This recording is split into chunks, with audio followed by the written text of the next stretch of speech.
Ano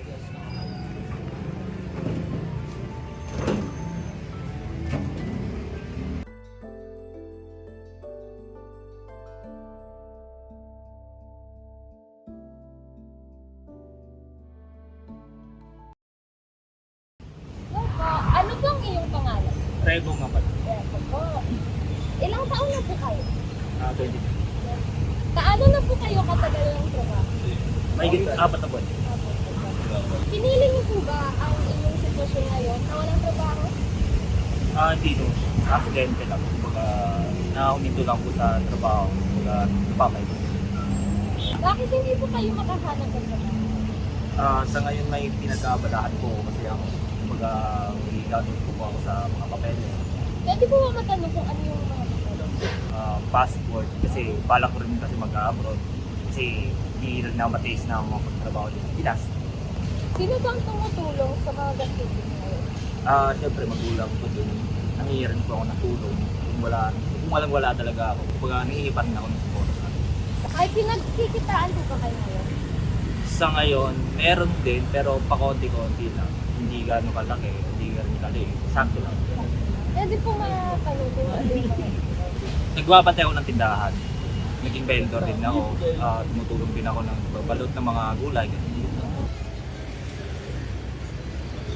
Meron po ba kayong plano na magtrabaho sa Hilakan?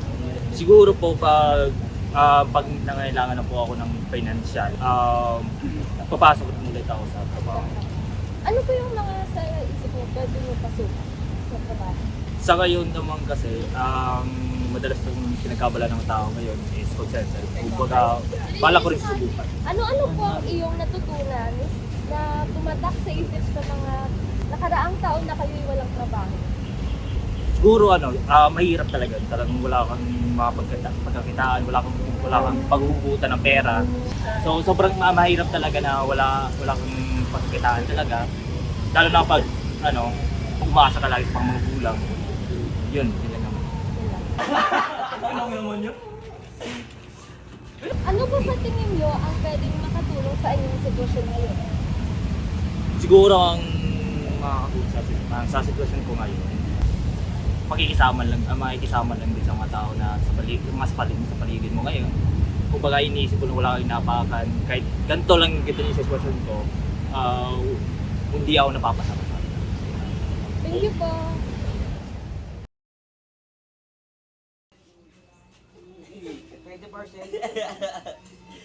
Megas mo kayo. Partida di pa marunong dito lang sulot ha. Ano pa pangalan nyo? Nico po. Tapa ko yan eh! Nico. Bryson. I'm 21 po. Sa po ba kayo matagal ng trabaho? Magdadalawang taon na po. Graduate ko po ng senior high. Hindi na po dahil wala pong pera. Mahihirap po kami. Negosyo po. Sakto lang po yung kinikita nila sa pang-araw-araw namin. Meron po. Pinagkakita po ba kayo ngayon? Wala po. Wala. Tumutulong sa negosyo namin. Sa pagiging natutunan po ba kayo? Dami. Yun nga, parang minsan, nainggit ako sa mga kabatch ko kasi may mga sila, kumikita na sila. Tapos ako, tambay pa rin. Bahay lang. Pero sa pagiging kayo? Meron. Yung pakikisama. Tapos, pagiging malakaibigan. May plano po ba kayo? Meron po, bala ko pa mula. Tapos ng pag-aaral or working student. Working student ba yun? Oo, working student. Basta ako. Yes. Pag nagka-pera na. Kasi nyo ano po ba yung night? Pagiging tambay, siguro pag yung mga nagtatanong, gano'n. Yung mga JNT driver. Yung mga kaso na saan dito yung ganyan. Yung mga ganyan. Thank you po.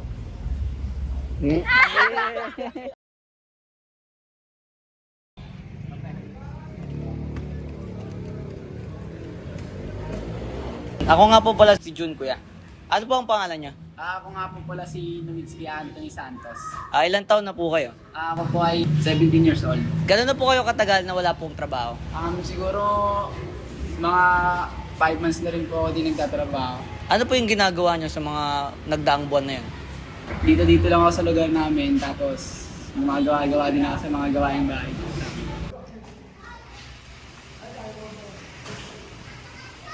Pinipili niyo po ba ang inyong sitwasyon ngayon na walang trabaho o sadyang dala lang ng sitwasyon sa buhay? Siguro dala lang din ang sitwasyon sa buhay kaya. Pabili nga po yung Osinay, 3 red, 1 lights. Ano po ba yung mga hinahanap niyo sa trabaho? Sa trabaho po. O ba't di kayo makahanap ng trabaho? Yung basic ano lang po katulad ng sa trabaho ko. Sino po ang tumutulong sa gastusin sa inyo sa bahay niyo? Si Papa po. Si Papa lang po kasing katrabaho sa amin. So ngayon, ano po yung mga pinagkakakitaan niyo ngayon? Yung nagkakakitaan ko. Opo. Siguro ito yung mga mga baon-baon sa school, iniipon-ipon ko lang po. Boss J, ito na yosi mo, Boss J. Meron po ba kayong plano na magtrabaho sa inaharap? Meron po. Ano po ang inyong mga natutunan o tumatak sa isipan nyo sa mga buwan nagdaan na wala kayong trabaho? Yung tumutok sa isipan mo, nagbabala talaga ako manalap ng trabaho para makalulong sa pamilya ko. Ano yung mga bagay na nakakatulong sa'yo sa sitwasyon mo ngayon? Yung mga bagay na ginagawa ko po ngayon sa mga sa bahay, tapos rin ng mga pamilya ko. Yun lang po. Salamat! Nakabili na tayo, bigay natin kay Boss dito. Tara! Hello kuya, ako si Ana. Ano pong pangalan nyo? Ako po pala si JR.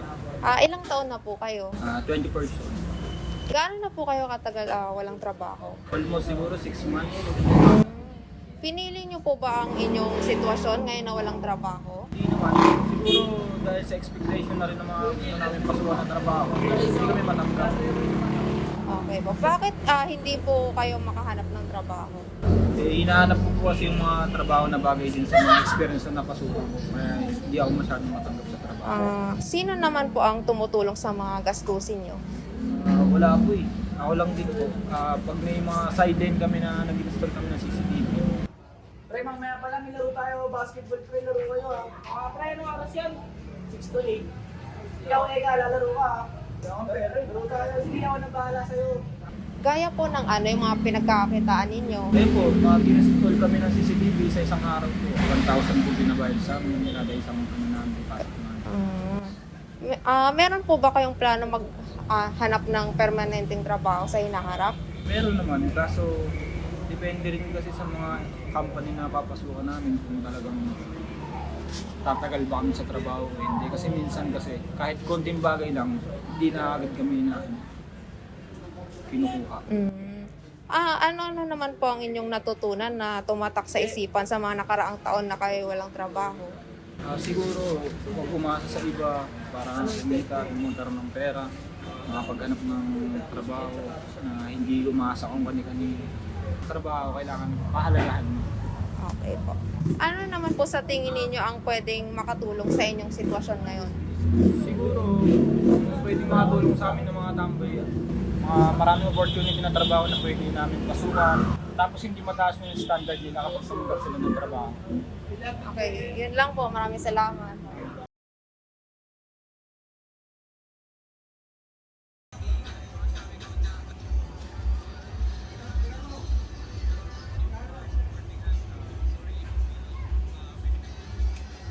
Hello, ako nga po pala si Jun Nagalio, ang mag-interview sa inyo. Ano po ang iyong pangalan? Nerissa Celta. Ilang taon na po kayo ngayon? 54. Gano'n na po kayo katagal na walang trabaho? Almost, 40 years? 40 years. Tagal na rin po pa. Pinili niyo po ba ang inyong sitwasyon ngayon na walang trabaho? Hindi naman, pero gusto ko rin naman may tindahan na para hindi na lang ako nai-stress sa ginagawa ko. Kumbaga hindi na po paulit-ulit na yung ginagawa. Bakit hindi na po kayo nakahanap ng trabaho? Kasi, di ba, may mga anak ko, maliit pa sila nung naghiwalay kami ng tatay niya. Kaya hindi na lang ako nagtrabaho, inasikaso ko na lang sila. Hanggang sa lumaki sila, tinulungan ako ng nanay ko at saka ng tatay ko, ng mga kapatid ko at tiyuhin ko, na mapalaki sila ng mabuti. Sumunod na question naman po. Sino po ang tumutulong sa inyo sa gastusin ninyo? Si tatay. Si tatay at saka ate nining mo, sila Cedric. May mga pinagkakakitaan na po ba kayo? Maliit na tindahan. Meron po ba kayong plano na magtrabaho sa inaharap? Or okay na po kayo dyan sa tindahan? Hindi na siguro kasi medyo may edad na ako. Baka hindi na ako matanggap sa trabaho. Kaya yun na lang. May maliit na tindahan ako. Yun na lang pinagkakaabalahan ko. Ano naman po ang inyong mga natutunan o tumatak sa isipan nyo mga nakaraang taon na wala po kayong trabaho? Wala kang pera. Na umaasa ka lang sa kanila. Parang masakit sa dibdib. Parang yun lang, umaasa ka sa kanila. Kailangan, isuklian mo yung ginagawa nila. Yung ginagawa nila sa akin. Kaya sinusuklian ko rin. Kumbaga parang nagkakaroon po kayo ng utang na loob sa mga tumutulong sa inyo. Last question naman po. Ano po sa tingin nyo ang pwedeng makatulong sa inyo sa sitwasyon nyo ngayon? Siguro, yung makapagtrabaho ng maayos si Justin, makapagtrabaho na rin si Samantha, nang matulungan na rin ako, tsaka si tatay. Yun lang gusto kong mangyari. Makapagtrabaho sila ng maayos, magkaroon ng pamilya. Nang, siyempre, paano na lang ako, paisi-isi na lang ako. Parang hihingi na lang ako ng tulong sa kanila pagka wala na pambili ng gamot, sila na mag-aabot sa akin. Hindi na lang yung ibang tao na mag-aabot sa akin. Yun lang. Yun lang. Maraming salamat po sa inyong mga kasagutan.